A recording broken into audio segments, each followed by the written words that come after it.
One of the most difficult aspects of the job of judging is to impose an appropriate, just, and fair sentence. It's never an easy or fun responsibility. It's even more complicated when a judge is confronted with discretionary choices. In many of our cases, the terms are set in stone and the judge has no discretion. But when a judge is called upon to exercise discretion, it's a very significant responsibility. And that responsibility is compounded in a case such as this, where neither party is saying that Dr. Murray acted intentionally in being responsible for the death of the decedent, Michael Jackson. Even the people just acknowledged that Dr. Murray did not intend for Mr. Jackson to die. So the court is called upon to utilize its sense of fairness and decency, as well as various factors it has gained over the years of its experience, in fashioning what it believes is an appropriate sentence in this case. There are those who feel that Dr. Murray is a saint.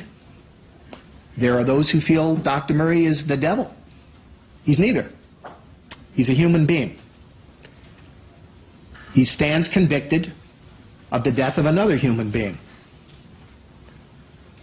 And that death is predicated not on simple civil negligence, but on criminal negligence. And it's important for the court to realize that that is the appropriate standard. The standard of criminal or gross negligence, and the fact that a jury of 12 people from remarkably different backgrounds and life experiences concluded unanimously and beyond a reasonable doubt that Dr. Murray had, with criminal negligence, caused the death of Michael Jackson. It's important to emphasize the standard of criminal negligence found by this jury beyond a reasonable doubt, because some may feel this was a medical malpractice case. It wasn't. It was and is a criminal homicide case. And this jury found beyond a reasonable doubt that the defendant, with criminal negligence, caused the death of Michael Jackson. And criminal negligence is defined as follows. Criminal negligence involves more than ordinary carelessness, inattention, or mistake in judgment. A person acts or fails to perform a legal duty with criminal negligence when, 1, he or she acts or fails to perform a legal duty in a reckless way that creates a high risk of death or great bodily injury. And 2, a reasonable person would have known that acting or failing to perform a legal duty in that way would create such a risk.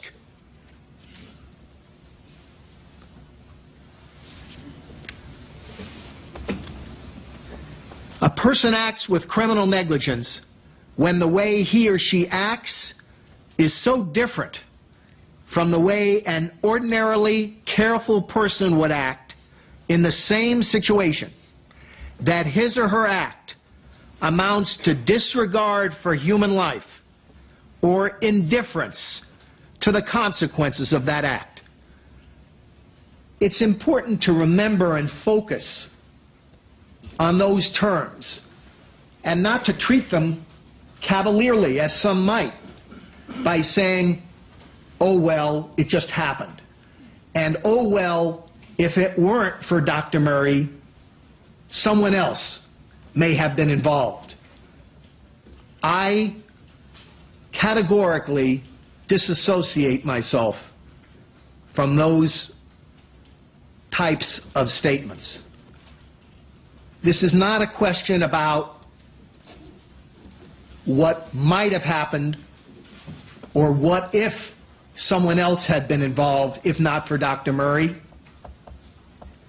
that is an insult to the medical profession. The fact is that Michael Jackson died because of the actions of and the failures to perform legal duties on the part of Dr. Murray. Not some other medical doctor, and also not exclusively because of Michael Jackson. I accept Mr. Chernoff's invitation to read the whole book, and I have.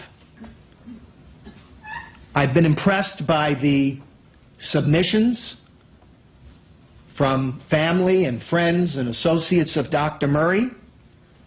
It is a book of Dr. Murray's life, but I've also read the book of Michael Jackson's life, not isolated chapters from either. Regrettably, as far as Dr. Murray is concerned, the most significant chapter as it relates to this case is the chapter involving the treatment or lack of treatment of Michael Jackson. And Michael Jackson died not because of an isolated, one-off occurrence or incident. He died because of a totality of circumstances which are directly attributable to Dr. Murray. Not some mistake or some accident in the early morning hours of June 25th, 2009, but because of a series of decisions that Dr. Murray made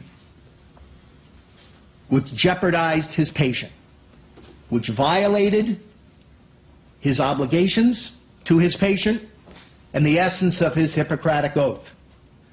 Those violations overcome the other aspects of Dr. Murray's treatment of other patients and the good deeds he may have done before that time. Dr. Murray created a set of circumstances and became involved in a cycle of horrible medicine. The practice of propofol for medicine madness, which violated his sworn obligation for money, fame, prestige, and whatever else may have occurred.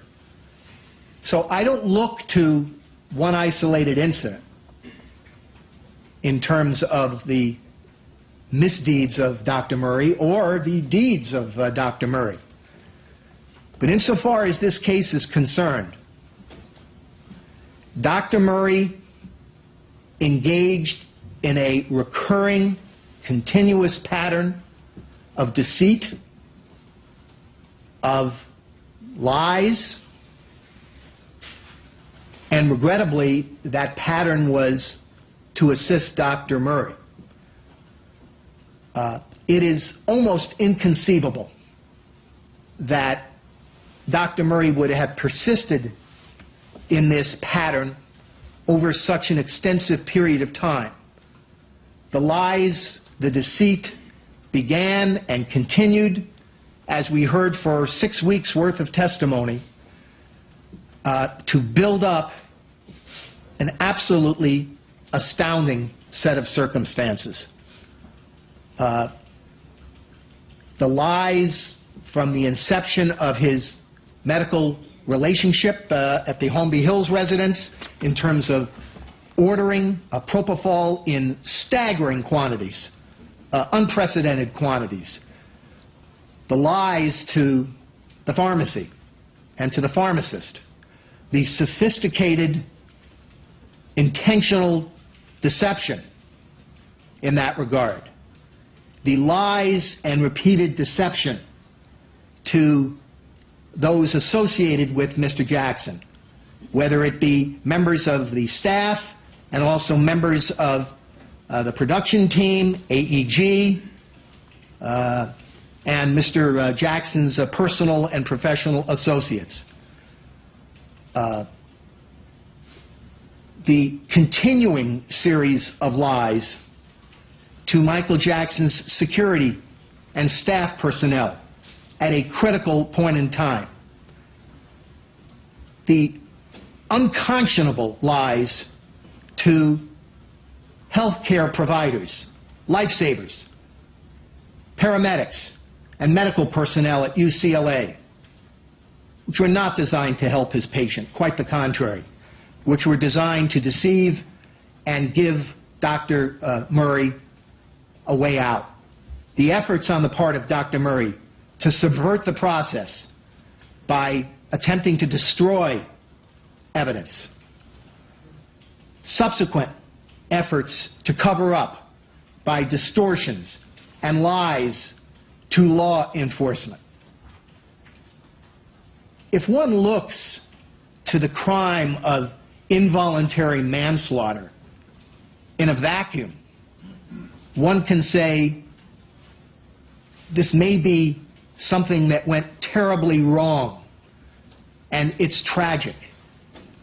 But it's so critically important not to have a superficial gut reaction to what happened in this case, but to look at the totality of circumstances in terms of the long-standing failure of character on the part of Dr. Murray to serve his patient. And when one does that, one can't help but be offended by the circumstances in this case. Of everything I heard and saw during the course of the trial, one aspect of the evidence stands out the most, and that is the surreptitious recording of Michael Jackson by his trusted doctor. And I have repeatedly asked myself, why did this happen, and for what reason? And I can speculate and surmise that there might have been some justifiable reason, some benefit to Michael Jackson. That would be an entirely unreasonable conclusion. That tape recording was Dr. Murray's insurance policy. It was designed to record his patient surreptitiously at that patient's most vulnerable point. I can't even imagine that happening to any of us because of the horrific violation of trust. And I can't help but wonder that if there had been some conflict between Michael Jackson and Dr. Murray at a later point in time in their relationship, what value would be placed on that tape recording? If the choice were to release that tape recording to a media organization to be used against Michael Jackson. And regrettably, that failure of character was compounded by later actions on the part of Dr. Murray, each of which amounted to a betrayal of trust and confidence and a clear violation of the doctor-patient relationship and an undermining of the phenomenal role and responsibility that healthcare personnel, doctors, nurses, paramedics, healthcare aides, perform in our society. We revere medical doctors, and we should, because they work diligently and they serve and they make sacrifices to keep us well. And unquestionably, Dr. Murray did that. But at some point, things went terribly wrong for Dr. Murray, and when he had an opportunity, he didn't get out. He stayed in, and he got deeper and deeper in trouble, and he betrayed the very oaths and tenets of his medical profession. So I do look to the totality of circumstances, and when I look to the totality of circumstances, and when I look to the whole book, the book of Dr. Murray's life, I also look to the chapter that disturbs me most, and that's the chapter to which I've referred. I can't say that my opinion changed after I became aware of the production involving Dr. Murray after the jury verdict in this case. When Dr. Murray says, "I don't feel guilty," that's what he says. Mr. Chernoff acknowledges candidly that there's fault here, but you're not hearing it from Dr. Murray. You didn't hear it at the time that Dr. Murray interacted with the security staff and the staff at the Holmby Hills property. You didn't hear it from Dr. Murray when he encountered members of the paramedics squad, paramedics Seneff and Blunt. You certainly didn't hear it when Dr. Murray encountered Doctors Cooper and Nguyen, who were on a life-saving mission. You didn't hear it when Dr. Murray talked to the detectives of LAPD, and you certainly didn't hear it during Dr. Murray's interview in this faux documentary, faux reality production, wherein Dr. Murray says, "I don't feel guilty, I wasn't reckless, I didn't tell them about propofol because they never asked the question, and it wasn't important," and where Dr. Murray at that point says he feels betrayed and entrapped by Michael Jackson. Yipes! Talk about blaming the victim. Not only isn't there any remorse, there's umbrage and outrage on the part of Dr. Murray against the decedent, without any indication of the slightest involvement in this case.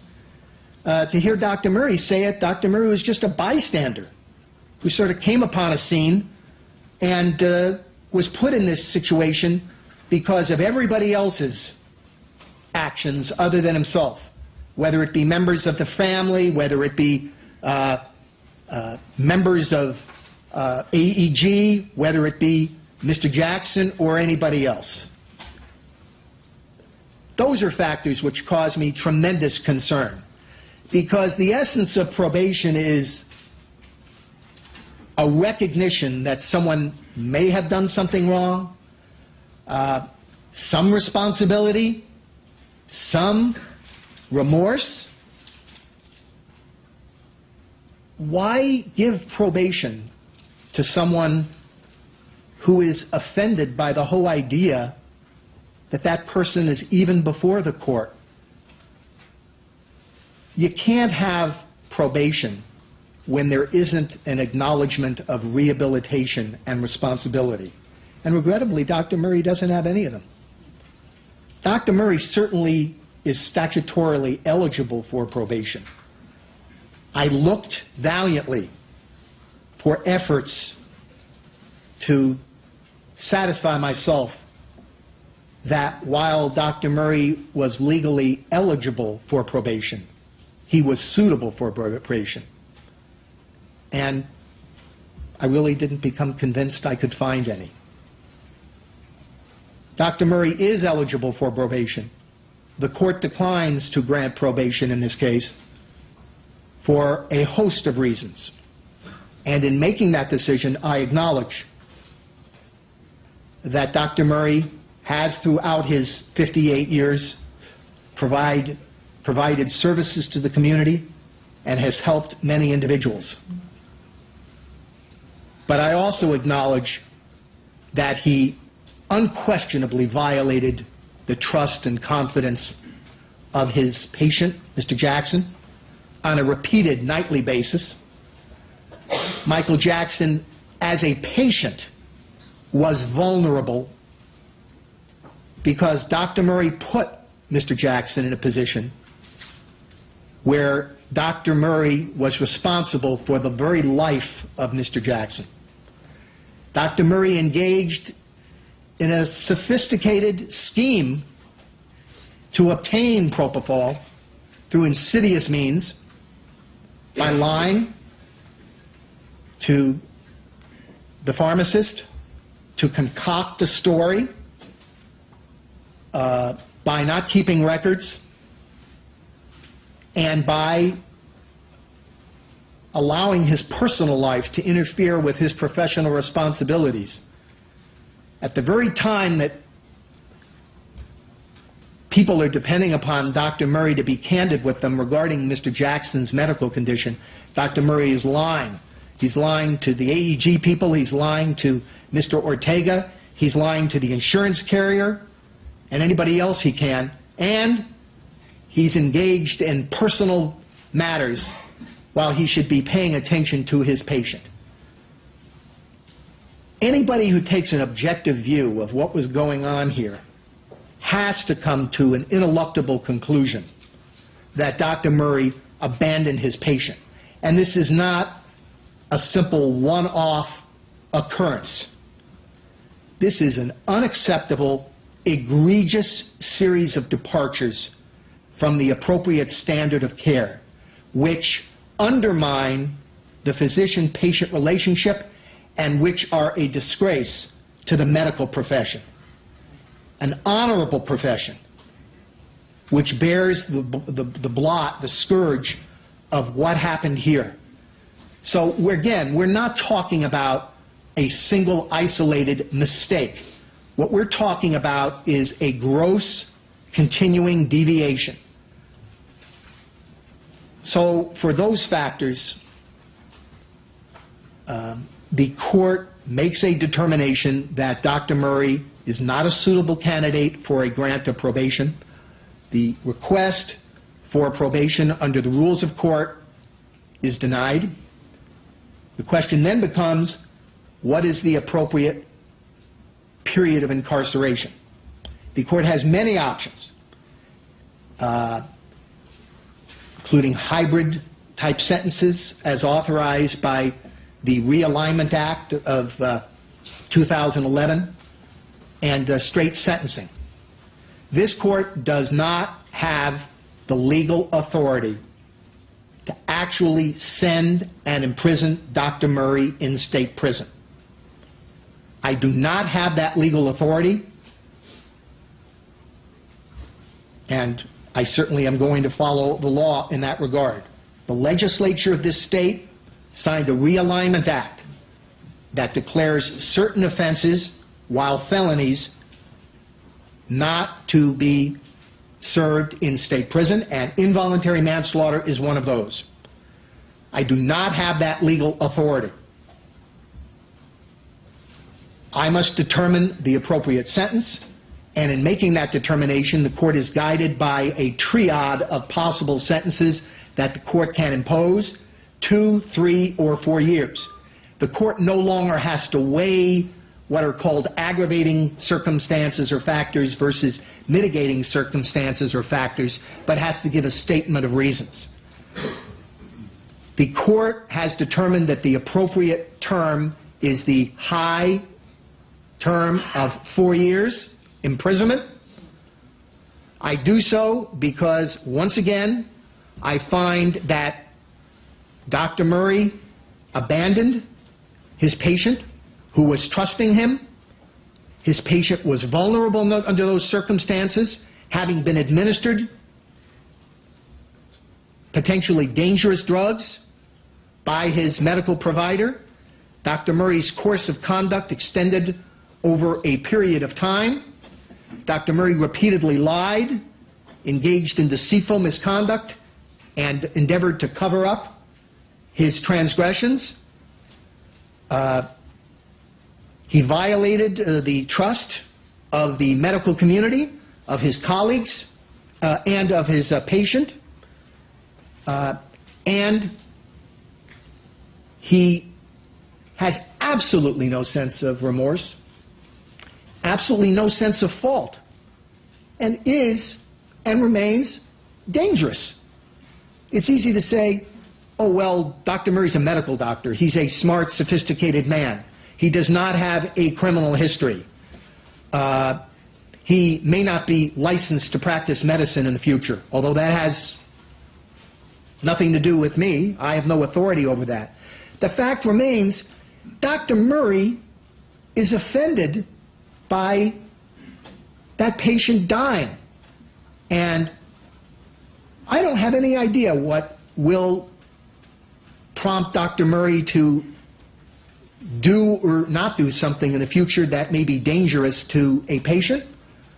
If he does practice medicine in the United States or even elsewhere, I think Dr. Murray is so reckless, based upon the law and the definition of criminal negligence that I read, and everything that I heard and saw in this case, and Dr. Murray's subsequent conduct, that I believe he's a danger to the community.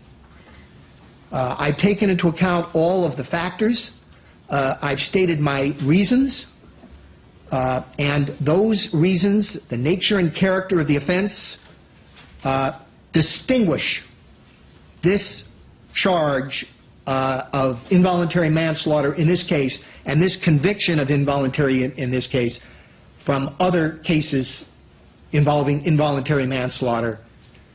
And there's a fundamental aspect of the criminal justice system which is involved here, and that is the fundamental aspect of punishment. It should be made very clear that experimental medicine is not going to be tolerated. And Mr. Jackson was an experiment.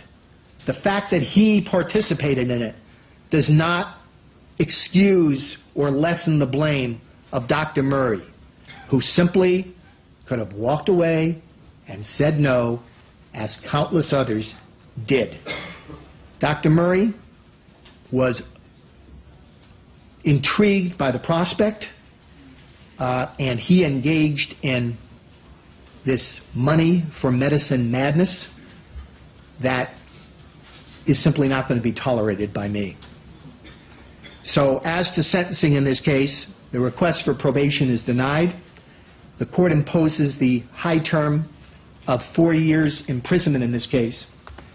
Pursuant to the Realignment Act of 2011 and the provisions of Penal Code Section 1170, Subdivision H, that 4-year sentence is to be served in the Los Angeles County Jail under the care, supervision, and direction of the Los Angeles County Sheriff. Dr. Murray is to pay an $800 restitution fine pursuant to the provisions of Penal Code Section 1202.4 and the statutory scheme therein, a $30 court security fee pursuant to Penal Code Section 1465.8, Subdivision A, Paragraph 1, and a $40 criminal conviction assessment pursuant to Government Code Section 70373. As a convicted felon, Dr. Murray is ordered to provide specimens and samples of blood, saliva, fingerprints, and palm prints for law enforcement investigative purposes and the state DNA databank, and his willful refusal to provide any such specimens and samples is a separate crime. I am concerned about the restitution requests in this case. I sense that the people and the defense share those concerns. It's not often that courts are called upon to order restitution in the sum of $101,821,871.65 based upon a 3-line statement in an email and electronic mail. So the court is going to order Dr. Murray to pay appropriate restitution to the estate of Michael Jackson and to the children and other family of Michael Jackson, pursuant to the provisions of Penal Code Section 1202.4 and the case of People versus Lunsford, L-U-N-S-F-O-R-D, at 67 Calap 4th 901, in the amount and manner as determined by this court at a later restitution hearing, where the court can be provided by the people through Mr. Weitzman and through anybody else with more detailed information. Now, Mr. Walgren, as you know, Mr. Weitzman indicated that the above information is a combination of monies actually spent. Well, I'd like to see it. And, quote, some very sophisticated projections on the anticipated revenue stream from a concert that had been sold out before Mr. Jackson's death, end quote. I believe we've discussed during various motions in this case issues involving detailed financial records. Certainly the defense and the people have been interested in those types of records for the length of this litigation. But before this court can order and will order any such restitution, I need much more detailed information. And that may involve strategic choices on the part of the Jackson family and on the part of the estate, whether and under what circumstances those figures are to be released. But I'm not going to order restitution at this juncture based upon those conclusory statements. If and when the court makes a determination, the court can order that restitution be paid through the State Office of Revenue Reimbursement. I'm happy to set this case at a later point in time for a determination of more detailed restitution amounts. How many days in custody has Dr. Murray served Mr. Gorgian? You're checking? Because I want to provide appropriate credits. 23 days actual. Dr. Murray is entitled to 23 days of actual custody credits plus good time, work time credits of that exact same number, 23 days. So toward the 4-year sentence in this case, Dr. Murray received total credits of 46 days in custody.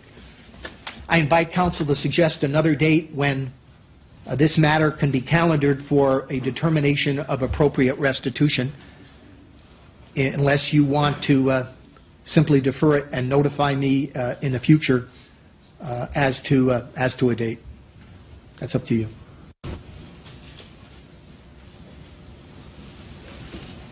Due to the complexity of it and the number of people I'll need to speak with, Your Honor, maybe it's wiser to simply defer it, and then we'll notify the court after I speak with defense counsel and the estate representatives as well as the family. All right. Please be aware of 120 days. I'd like to address this within that 120-day time period. Let me ask you, before I advise Dr. Murray of his appellate rights, are there any additional questions, comments, suggestions, etc. on behalf of the people, Mr. Walger? No, only falling back to the restitution issue, if the court thinks it's better to maybe just set a date with the understanding that we'll be working toward that goal, maybe sometime in mid-January or... I'm fine with that too. Mr. Murray, I don't know the defense position. We're opposed to setting a date in January. We'd like to get this resolved quickly. Well, do you want to stipulate to restitution of $101 million, $821,871.65? Are you giving me exactly two options, January or $100 million? No. So then I guess I'll... No, it's important. I'm next week, 2 weeks from now, something like that. Well, I'm not so sure that's all that realistic. I always can set it on a date and vacate the date, but I think putting it over for a week or two is not going to accomplish much in view of what I would think would be a lot of financial consideration here. You know, I don't see that time frame as being unreasonable if there are facts and figures which have to be gathered. Do we need to drag Dr. Murray in from jail after that? One need not drag in anybody. Dr. Murray can waive his appearance. I appreciate that. You can speak to Dr. Murray about that. You know, I'm certainly sensitive to that too. I don't want to drag anybody in here unnecessarily. Counselor conferring with Dr. Murray.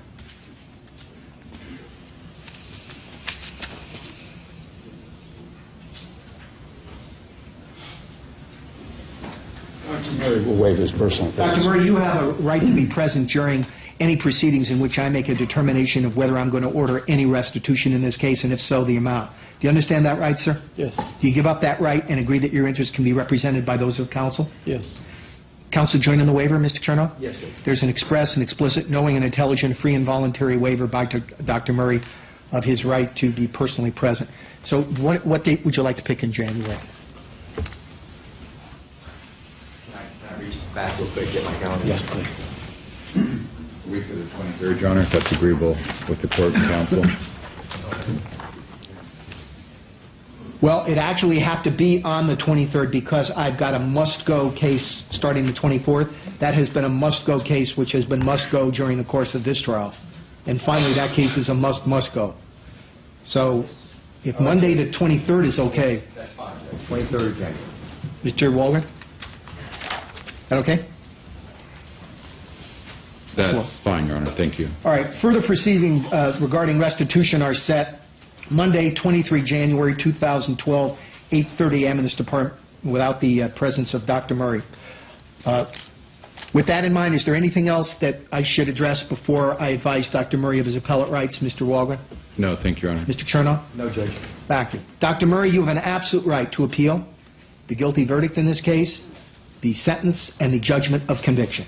In order to do that, sir, you must file a timely notice of appeal with the court clerk within 60 days of today's date. That's a document in which you indicate that you wish to appeal this judgment in this case. But you got to do it within 60 days. Do you understand that you have a right to appeal, sir? Yes. And you understand how that is done? By filing the I document? understand the timeline. I don't understand The timeline, and it's a document which, Mr. Gorgian, I would gather you're going to be submitting that today? Sure. Mr. Gorgian? You're going to be submitting it? today or or within the next couple of days? Yes. Mr. Gorgian will do that, but it's important that you understand that's the way it gets done. All right, Dr. Murray is remanded to the care and custody of the Los Angeles Sheriff in this case to begin his sentence. At this time, proceedings with regard to Dr. Murray are concluded. We're going to take a very brief recess, and then I'll be addressing the issue of further proceedings as regards Matt Alford in just about 10 minutes. Thank you.